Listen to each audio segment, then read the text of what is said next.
Hey, this is Josh And Carolyn. with Homesteading Family, and welcome to this week's episode of the Pantry Chat Food for Thought.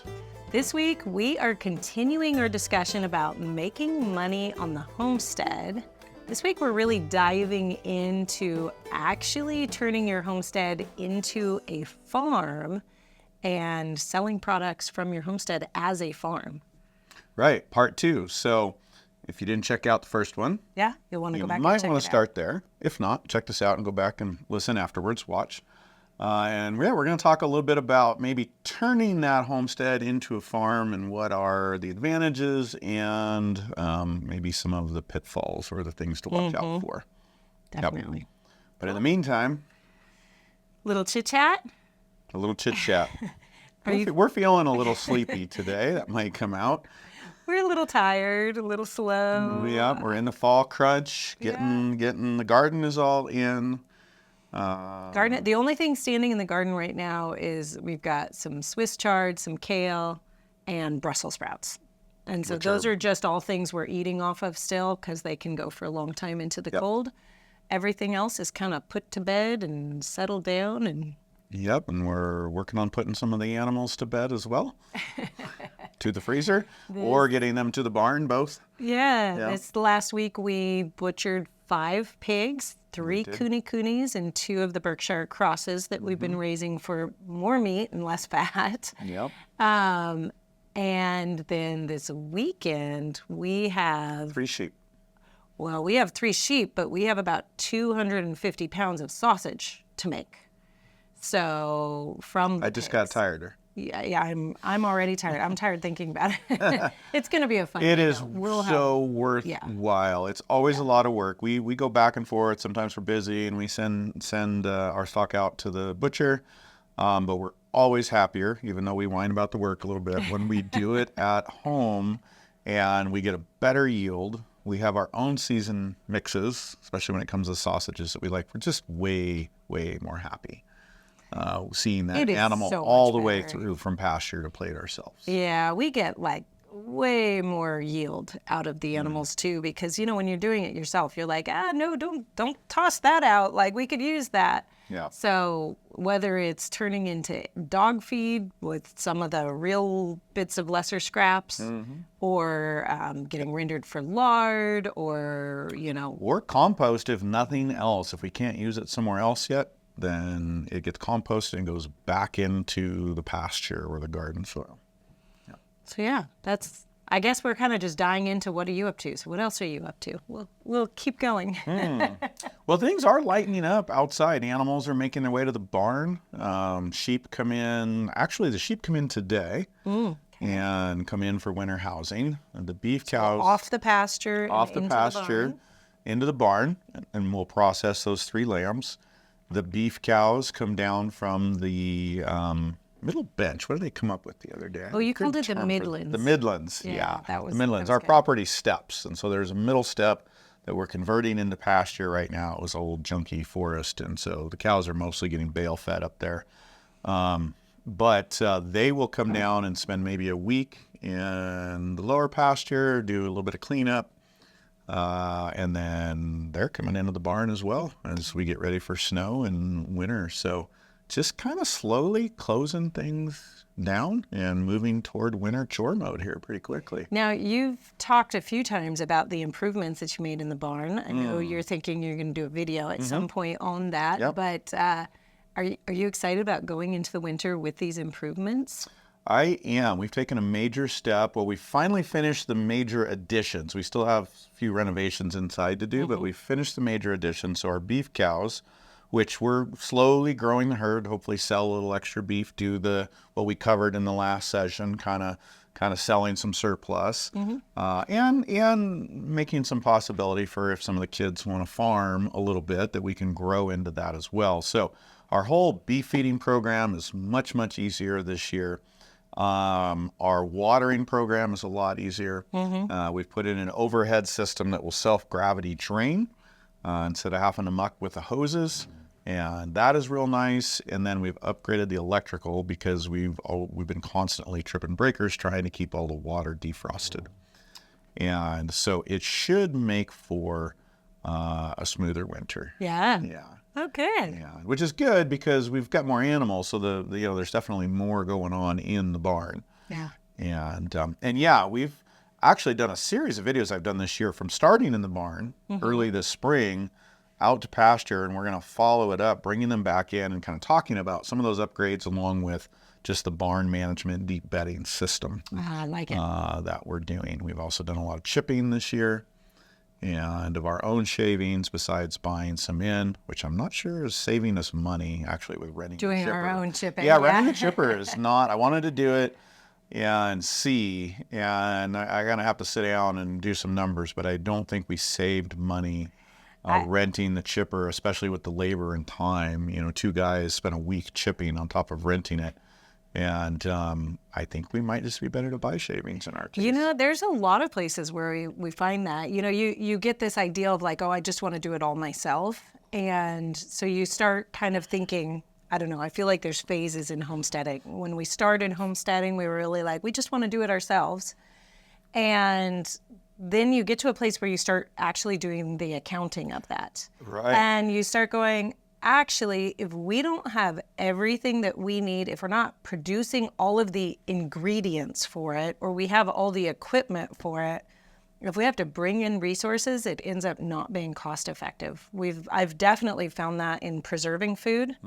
If I have to go buy the produce and then bring it in and preserve it, it is not cost effective versus going and purchasing it already preserved, like already canned or already dried. So are you comparing though like organic, good quality to what we would grow? I mean, you can't actually, I don't think you can actually buy what we would grow because we're not only just organic, we're like nutrient dense, right? Right. But the best quality you can get doesn't pan out like cost wise to go buy that thing. Unless you're getting some really good deal, like you're able to get, a whole bushel of corn for a couple dollars or something like that. Anytime I've done the math, it does not make sense. Just economically, it doesn't make sense. But then you have to throw the labor in on top of it, and then it really doesn't make sense. So it's like if I have to go purchase something at full price, purchase it already preserved. We've kind of seen that even in the firewood, like bringing in a log splitter and logs. By the time you add that labor in, it might not be worth it. Especially when we're buying logs if we don't have the time. And this is where you got to audit your time. This is, I think, and we'll get into this a little bit. People often don't value their time. We don't often value our time and make that part of the equation. So it's great we can do it all, but is that the best use of our time? Is that the most economical use of our time? Right. And oftentimes it is, but oftentimes it's not. Yeah.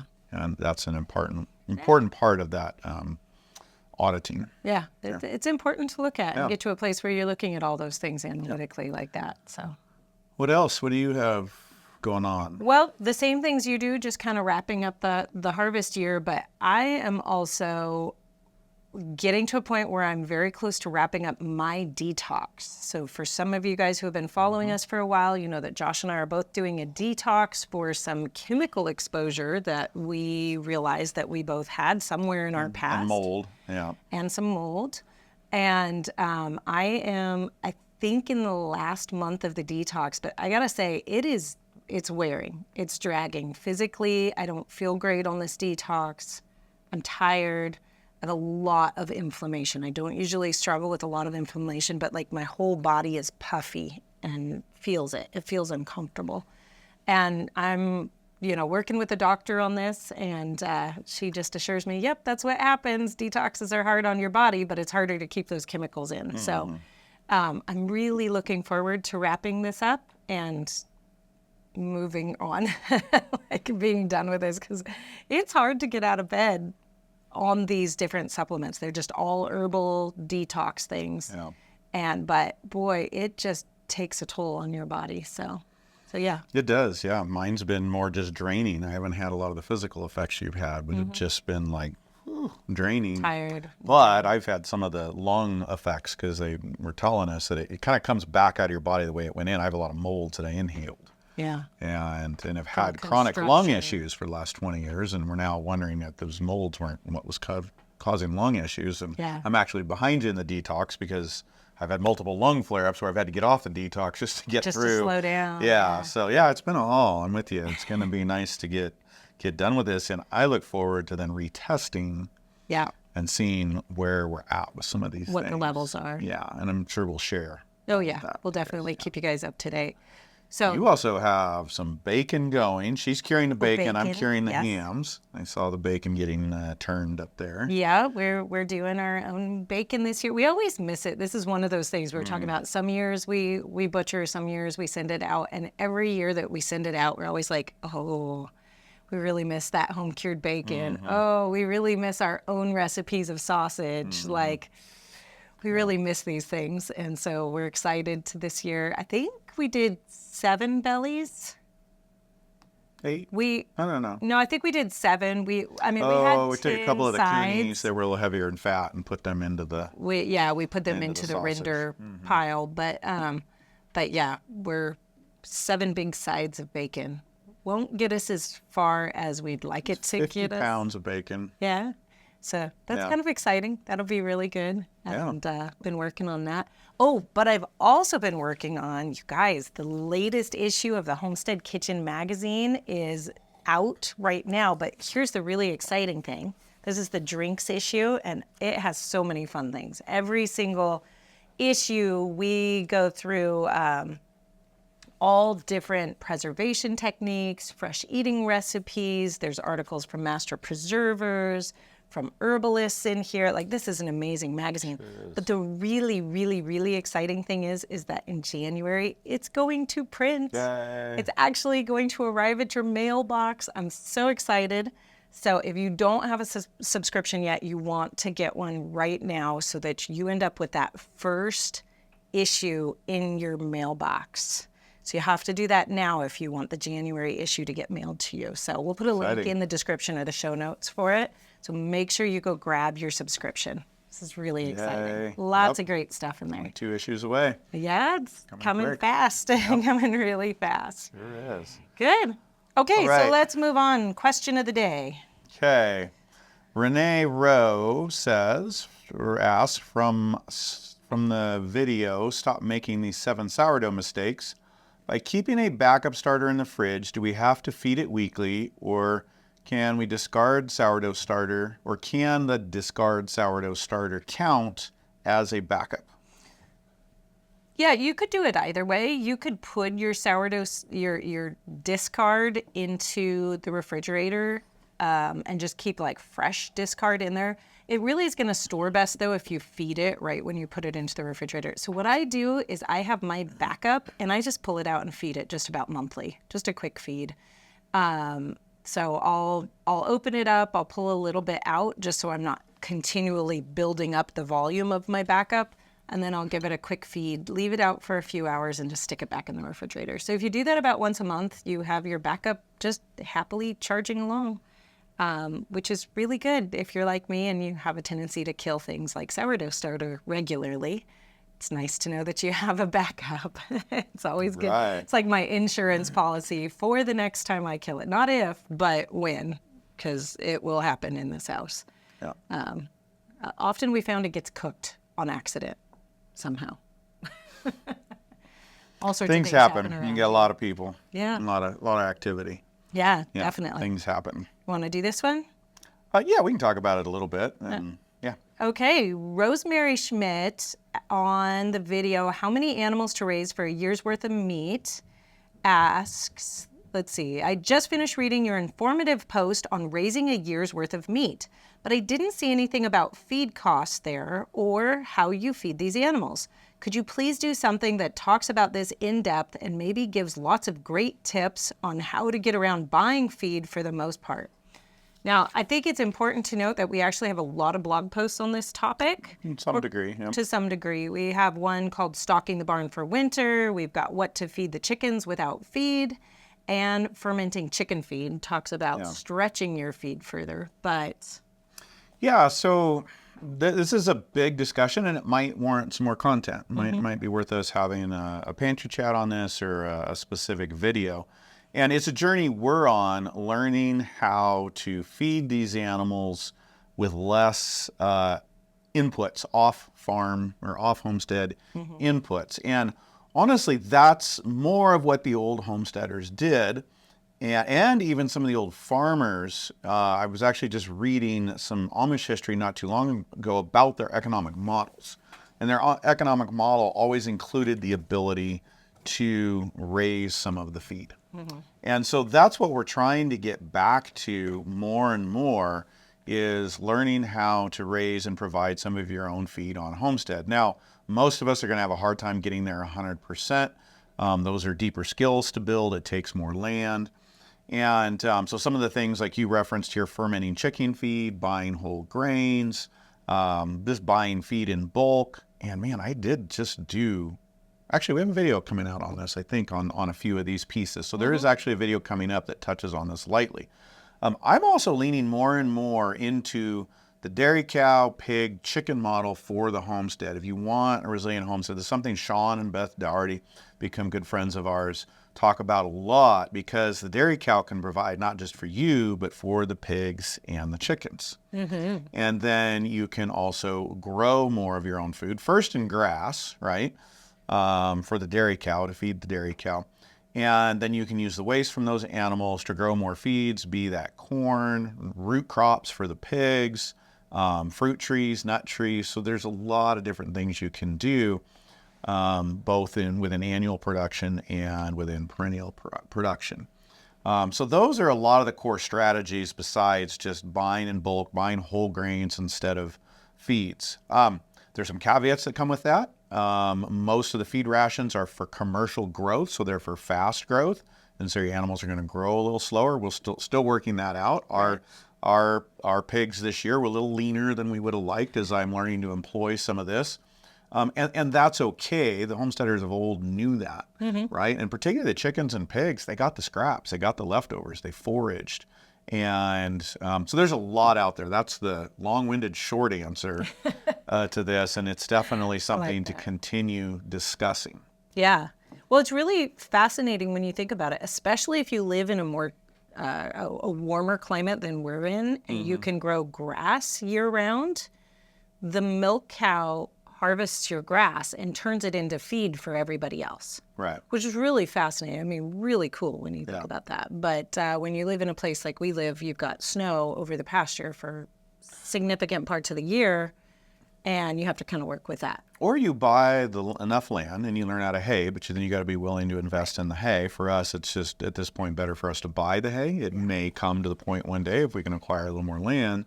And again, this is what some of the old homesteaders and farmers did. That was part of figuring the homestead. Usually today we're thinking about getting the animals and generally bringing the feed in. And now we're starting to have this discussion. Well, to have this discussion, we have to open up the idea that we've got to have additional space and additional skills to then know how to grow that land. But you could do that, and we could do it here.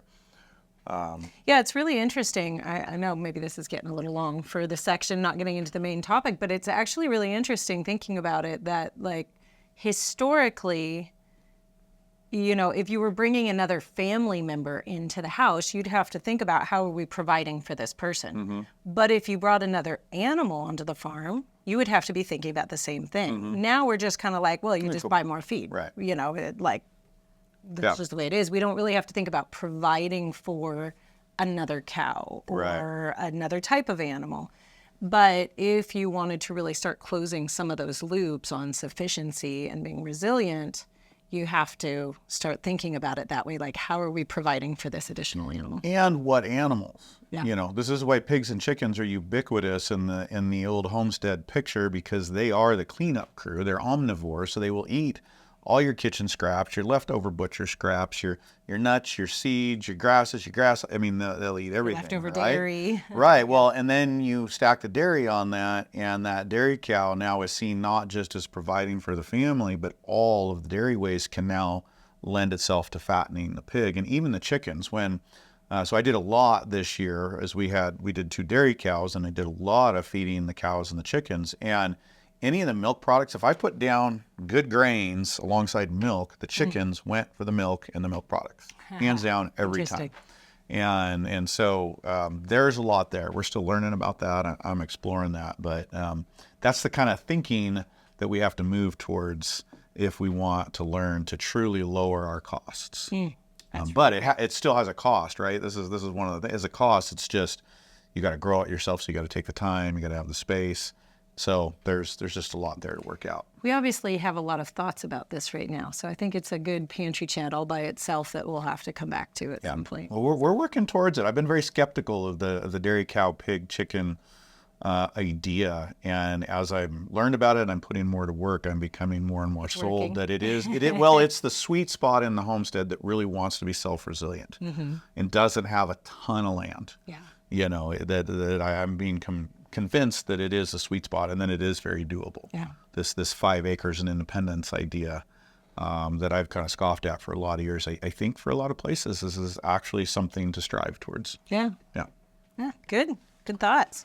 All right. I know we got to keep going. We're a little long-winded today, and you already flipped it. Today, we got to talk about our sponsor. We want to thank you, 4 Jars, for sponsoring this episode and helping bring it to everybody here today. You can talk about 4 Jars is a company that has a lot of great canning supplies, but here's what I'm really excited that I just discovered from them, and that is, I have it down here, is their vacuum sealer kit. They have a hand pump vacuum sealer. This is so cool, and this is something that I think that everybody should have on their shelf in the case that you're using your dehydrated or freeze-dried foods in a power outage and you have to reseal those jars. It is so cool to be able to find something like this, just really low tech. Anyways, they have all sorts of great preserving supplies, and we're really happy to be working with them. So thank you so much, 4 Jars, for sponsoring this episode of the Pantry Chat. We have a special coupon code from them just for Homesteading family listeners. Let's see, we'll get you a link down in the show notes description. I guess there's no coupon. Oh, use the promo code Homesteading Family 10 for 10% off your order. Plus, they're going to give you a bonus gift. All right. So, yay. That's pretty exciting. Very cool. Thank you, 4 Jars. All right. Okay. Jumping into it. Topic of the day, how to make money on the homestead. We started this series talking a bit how to just sell the surplus from your homestead, which is really, if you've not been in business yourself before, really the way to go. Really way to start with getting homesteading down. Start with learning to do the accounting, the self-auditing, making homesteading work for you, and selling surplus. That's really, for the person that has not been in business, not ever run a business, not ever been self-employed, really the great place to start. But you're probably not going to replace your income by doing that. And so if you're actually looking to replace your income and to be working off of the homestead, you need to switch your mindset a little bit and switch the model towards actually going towards commercial farming. That would be one route, and that's what we're going to talk about today. And I do want to say a couple things on that. One, be very, very careful about committing to that. Even many of the farmers of old did other work. Yeah. Even back pre-1950s in the country, they did other work. So tread carefully, take it seriously to learn. Don't just dive in. I've seen people wreck themselves. We thought about it at one point. We did. And we started just learning a little, and we said, yeah, not for us. And the other side is that just full candidacy, as I said, not for us. We are not farmers, so we're not coming at this. We're not sharing this with you as experienced farmers. So there's a lot we can't share. However, Carolyn and I are entrepreneurs. We have built 4 successful businesses over the course of our marriage, our time together. We're passionate about entrepreneurship. And just as much so as homesteading, and they actually go hand in hand. They really do. And they bring a lot of independence. So this is an exciting path to think about. But we're not farmers, so we're bringing you more of the side of what to think about from the perspective of an entrepreneur and people that have certainly built business and even looked at farming ourselves. I think something right at the top that's really good to say, and it goes along with what you've said, is that don't expect that you're going to decide to start farming and that you're going to start being profitable in the first year. That would be almost unheard of. So this is one of those places where you don't want to quit your day job. Like, you might want to get your farm going first and start actually selling until you're replacing your income, which means you've probably got quite a few years of really hard work ahead of you where you have a regular job and you're starting to farm at the same time. So let's talk about starting a business, which if you're going to farm, that is what you're going to do. And so you need to do a little research before you even decide which business to start. So we're talking farming, but farming can be raising any number of animals. It can be raising grains, right, in larger crops. It can be raising any manner of vegetables or a diversity of vegetables, market gardening, that type of thing. It could be orcharding, so it can be a whole lot of things. But it is any of these enterprises where you're growing your sustenance basically out of the soil, right? And so you have to pick what you're going to do. And so this is where we start with thinking about a business plan. Right. And there's lots of ways, to go about business planning. You can do a lot of research. It can be very detailed. It can be on a napkin, but it needs to be well thought out. And so a couple of things you need to think about if you're looking at farming is, what is your market? You got to combine your market, which is who you're going to sell to. One of the reasons we didn't go into farming was because we realized we always wanted to live out far enough that the areas we lived in, we didn't have a lot of a market. Right. Now, this was before, digital, that you could do as much online, and that's a whole nother option, and that's fine. We didn't have those skills then. We didn't really know about that or think about that. I didn't think it was as much of a thing as it is now. Yeah.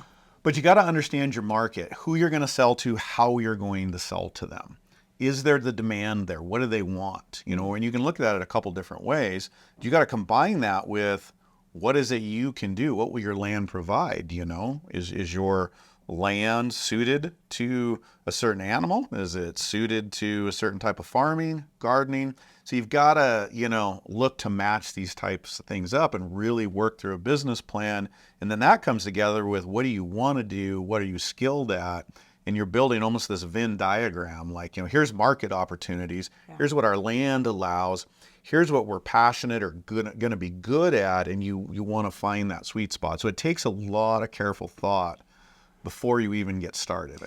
Well, yeah, I think even going back to the market side too, looking at it, something that I've really learned in business is be suspect of any place where you say, hey, nobody else is doing this, so I can do this.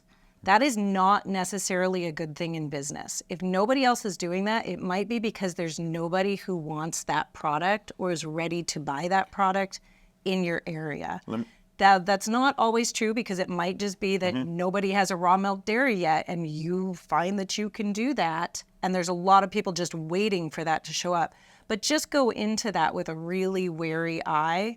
If nobody else is doing it, make sure you know why they're not doing it, why it's not happening in your area before you just go, oh, well, everybody's going to want my thing because I'm the only one doing it. Right. It's not always true. Just because you think you have a great idea doesn't mean everybody else thinks you have a great idea. Right. Yeah, and so you're very, very right to vet that. And the general rule of thumb is market evidence that it's there, like people say, oh, too much competition. Now, that could be true, so you want to look at that. Right. But evidence that's there in the market is evidence that there's a market for it. People are buying it. And so the question then becomes, what some of us would say, what's your unfair advantage? How can you bring something to the table within that market where you can compete with those that are doing something similar? And that's actually brings you a lot of the validity, and that's actually a more secure business plan than going into the unknown and it's not there. Let's break that down just a little bit, because one thing you don't want to ever do in business is to have your unfair advantage being the lower price. Okay, you don't want to be like, oh, because I can do it cheaper than everybody else and sell it for cheaper. That's not the position you want to get yourself into. You want your unfair advantage to be something that's really, really good about your product. We have a local friend, and she raises raw milk. We have multiple raw milk dairies around here. She goes all out on the top quality feed, all A2 cows, like the top of the line. Very meticulous. And she charges for it. It's expensive, and yet she is always completely sold out of her milk with a waiting list for new customers. Yeah. Even though there's other dairies in the area that have cheaper milk, because her thing is like, nope, it's going to be top quality milk that's her unfair advantage.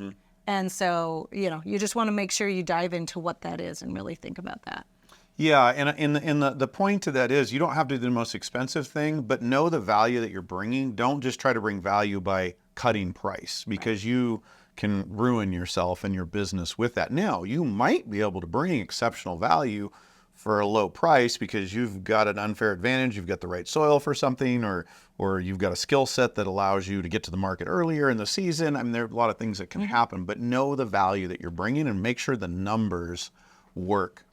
The other thing with part of business planning is just understanding the structure of business. I was taught that business is a three-legged stool. I would add a fourth leg to it at this point, but you have production, that's your product. And so that's a component of business is actually just producing the thing that you're going to sell, okay? Then there is marketing. You have to do the marketing. You have to sell. Farmers don't generally like to sell. They like to be on the land. They like to work, and that's part of what happened to our farming in this country is there came a time with mechanization and then growth where there were a lot of brokers, and they offered the farmer the ability to just farm and let somebody else do the selling, and it also took a lot of money out of the farmer's pocket.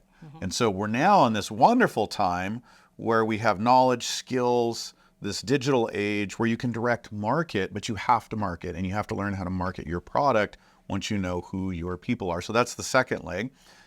Third traditional leg is finance. You have to know how to manage money. You have to know how to manage your resources. You can't just guess at it. You can have the other two legs, and that's just it. The stool doesn't stand, right, without these other legs. You have to take the time to learn finance. You need to learn business, money. You don't have to be an expert. You don't have to be an accountant. I always recommend you let somebody else do your bookkeeping, and they will help you out, and you put yourself to your skills, but you have to manage the money. So that's somebody else who knows bookkeeping. Right. Ideally, not just somebody else, but somebody else who actually knows business. Right. Don't have your third cousin that dropped out of school, or your friend's wife that just needs to make a little extra income, and it's going to be part-time. You need a bookkeeper, somebody that's in business. You're going to need an accountant, at least a tax accountant. And so there's a whole lot of pieces that go into finance, but you have to learn about that and understand. You have to learn how to read a few financial statements and understand your profitability and your cash flow and different things like that. It's extremely important going into business, including farming. Fourth, these days, while the leg will stand with three, the business will stand, the stool will stand with three legs. That's how I was taught it 20-something years ago. I would add the fourth is legal. Unfortunately, our society has gotten much more, what's the word for litigious? Litigious, okay? And our government's just got a lot more rules. And so you do need to be informed on that. And of course, in farming, that's a big discussion. I'm definitely a fan of learning how to legally work around a lot of the rules that get in small farmers' ways. I'm all for that.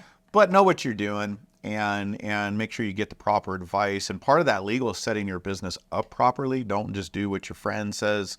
There's different ways to structure your business for your advantage. Don't do it in your own name. Create an LLC, an S Corp, something.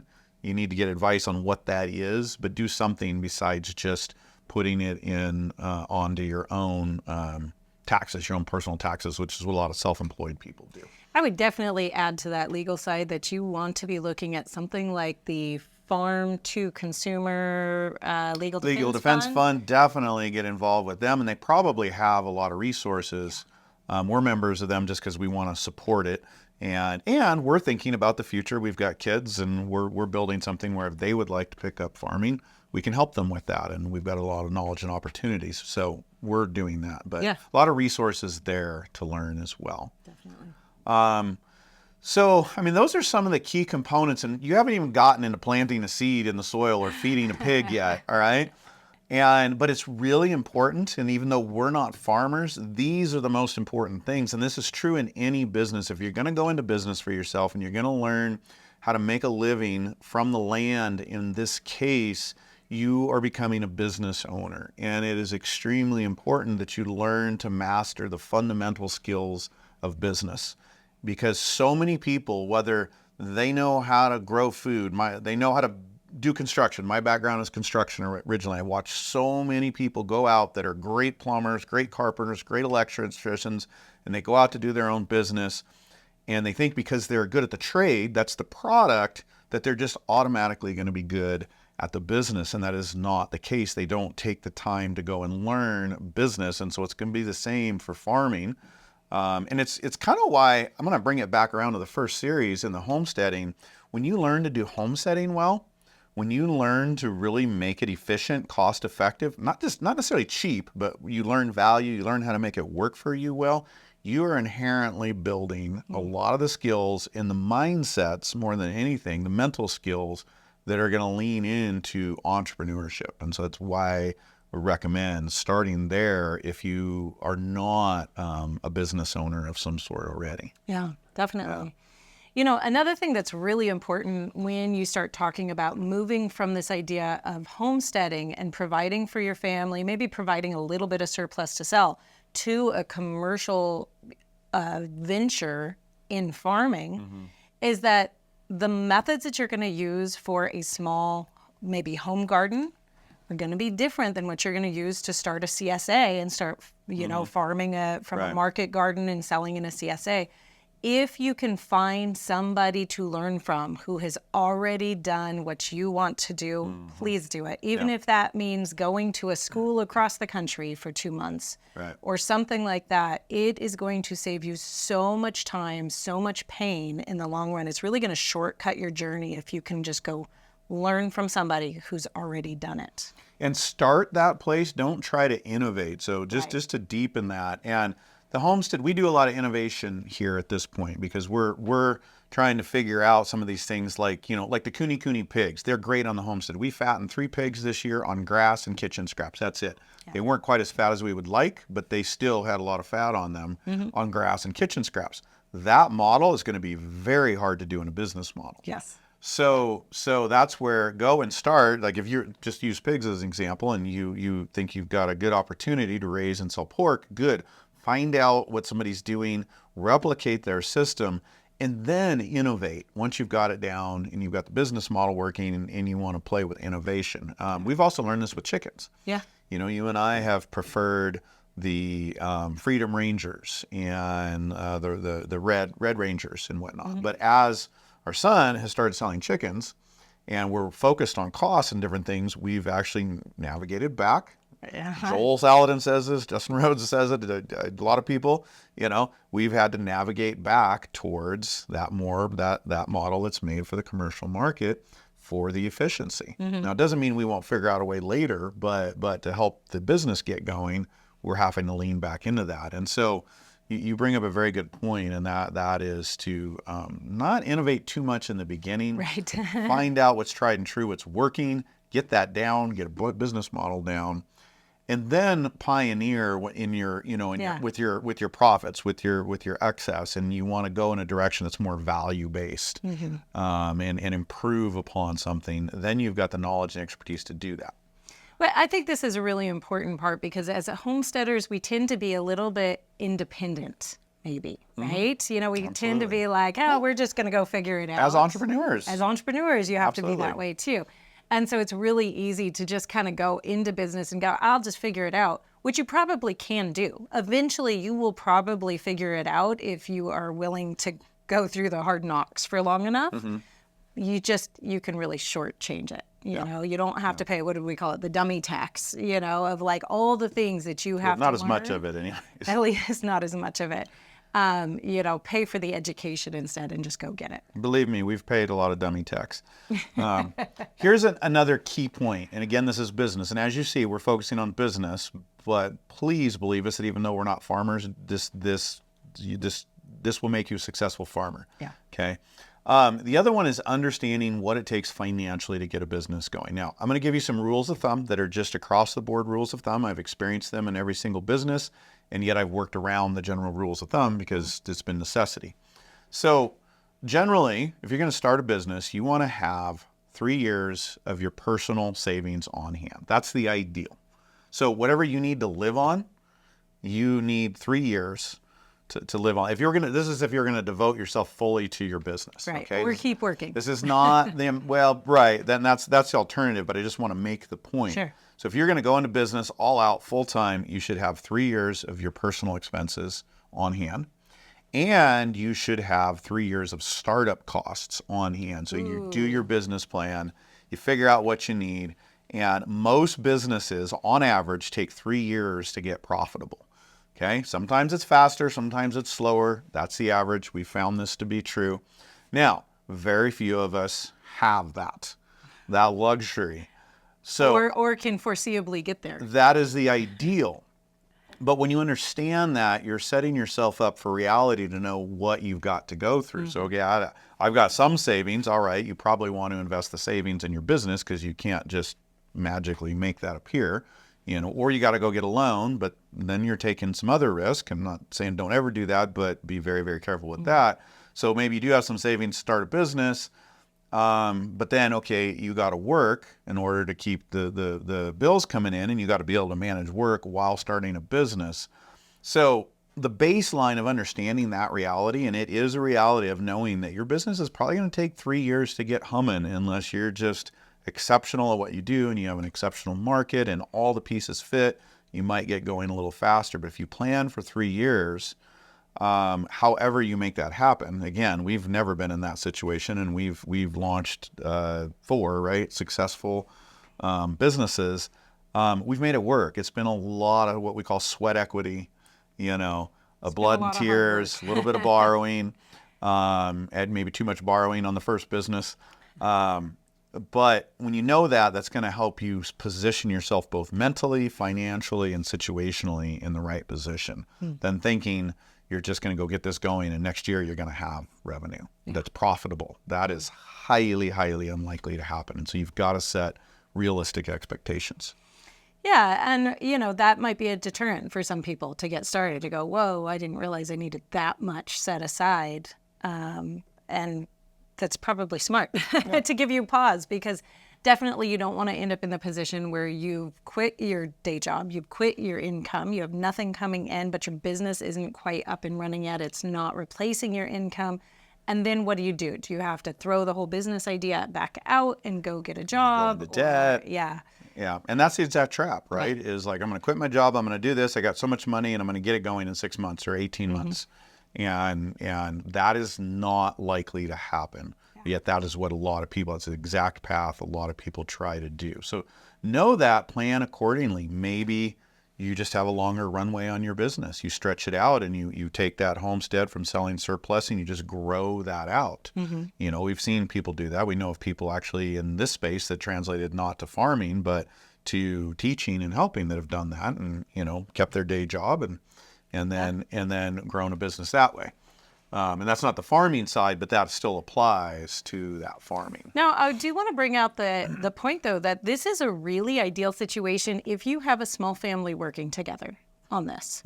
If you have maybe a couple who are working together and you are either already used to a single income household, or you can get down to a single income household, or maybe you even have some older teenage kids who are interested. And it's a place where you can really find each person's strengths and say, hey, older teenage kid just loves social media anyways. Your job is to go figure out social media marketing for the farm. We'll find a class for it to put you through. And, maybe somebody else is really good at the outdoor stuff and the actual production. Can they get up and running on that side? Can they go mentor or do an apprenticeship with somebody who's already doing that and learn the production side? And to actually break that up into different parts within a family, that can be a really ideal way to go. And that might leave one person able to still bring in income until that can be replaced. Right. So it's, farming always has been a family venture, and it really is shaped for that. It's still a good family venture. You can figure out how to work it. And it always will be. And while there are a lot of challenges, our world is going to do better as we get more people, more small farms spreading and growing. So it's a big challenge, but any business, any entrepreneurship is a challenge. But it's a worthwhile challenge. It's worthy. It's just going into it smart. So I'm going to come back around to wrap up with just that idea of that business plan and careful planning and thinking that's careful and realistic. When you put those things together, then you can create something that you can be really excited about while you're not going to avoid the pitfalls or you're not going to avoid the hard work. You're not going to avoid some of the dummy tax. We've all got to experience some of it. You can skip a lot of it and at least have a good journey charted out. You know what to expect. And you guys can work together to create something amazing. And what an incredibly rewarding journey that can be when you start working together, you start making it happening, and you get to do something you're passionate about. You know, and you're providing for your local community. That is just such an amazing thing to have happen. So sure is. So farming, though, is not the only way to make a living on your homestead. Right? So in the next episode, we're going to talk about making money on the homestead, but not necessarily from farming, because this day and age, there are a lot of different options. And honestly, everybody can't be a farmer. It just wouldn't work. We need other pieces in our economy. We need other people bringing other value, and that still can be done from the homestead and with the family. Ooh, that's exciting. So we'll be talking about that in the next several weeks. It's a couple episodes out, but we will be continuing that thought. So good to hang out with you guys. Thanks for joining us. We'll see you soon. Goodbye. Bye.